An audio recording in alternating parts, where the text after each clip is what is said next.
First of all, let me thank you for hosting me today to talk about very important topic for everyone in the Middle East and beyond. Uh, One thing that we have to understand that we would like to see the whole Middle East as a Middle East with no nuclear weapons. This implies that everybody, every country, including the state of Israel, that needs to get rid of all their atomic bombs and nuclear weapons. Now, the issue at hand right now, obviously, that everybody talk about is Iran. Now, we whether they have a nuclear weapon or not yet, it's yet to know because we hear different reports through the news media and through different politicians. I think the Middle East will be better off if everybody in the Middle East does not have the nuclear weapon. As a matter of fact, it will be a better world if no country in the world have also a nuclear weapon because again, right now, we as people from all over the world needs to do what we need to do and feel safe and secure. And we don't want any country to threaten any other country due to any kind of weapon and so on. I think people can live together and have respect of each other in peace without or any of these kind of weapons. Let's hope it will happen.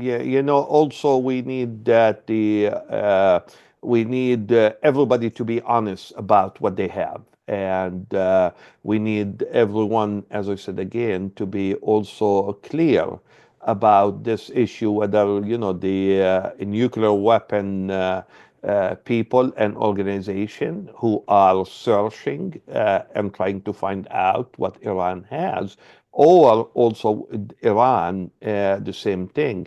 But as I said again, I like to stress the fact that the whole Middle East needs to be really free of a nuclear weapon and atomic bombs because it will be much better for everyone who lives in the area without having to deal with issues like that.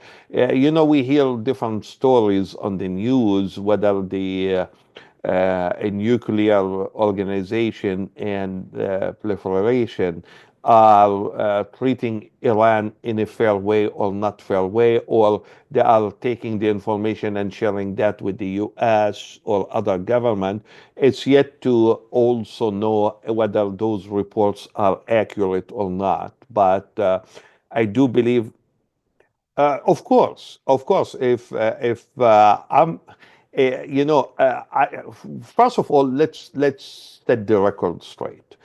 We are dealing with a president in the United States, which is Trump, that is not honest, as a matter of fact. And if Iran take any kind of a stand against any of these negotiations, obviously I think it should be justified because, again, we witness the misleading and the misinformation that was given to Iran that they are talking to them, discussing that with them. At the same time, apparently, according to the news, he was planning the attack on the nuclear sites in Iran with Israel. And that's why as I said, when I started to talk, if we want Iran to be free of nuclear weapon, also we need also to enforce that on Israel too, and have the whole Middle East as a nuclear, free region. Because again, Israel with the nuclear weapon is a dangerous country to the whole Middle East too. Yes, there are. As I said again, I mean, according to the reports, basically the IEA is now the organization that shared some of this information what Iran has with the US and Israel. I mean, all the reports indicates to us that this sharing of information by the IAEA happened at some point in time, and obviously the Iranian needs to be careful whether they allow them to come and inspect or not the sites. Also, it's important also to think about it from a different perspective where let's push towards, again, a free Middle East from any nuclear weapons. It doesn't serve any country in the Middle East to own and to have a nuclear weapon. It could be because, again, every day we hear new things from the Trump administration. Like, for example, a couple of days ago, the message was more on the positive side. Today, we heard again some attacks from Trump on the Khamenei. And those kind of attacks will not help in moving forward towards finding a solution and solving the issue. You see, the United States right now, we also, as people who lives in the United States, are living cyclically, which means one day we might go up, one day we might go down, and that's due to the new administration. I mean, everybody knows who is Trump, and Trump worry and care about Trump.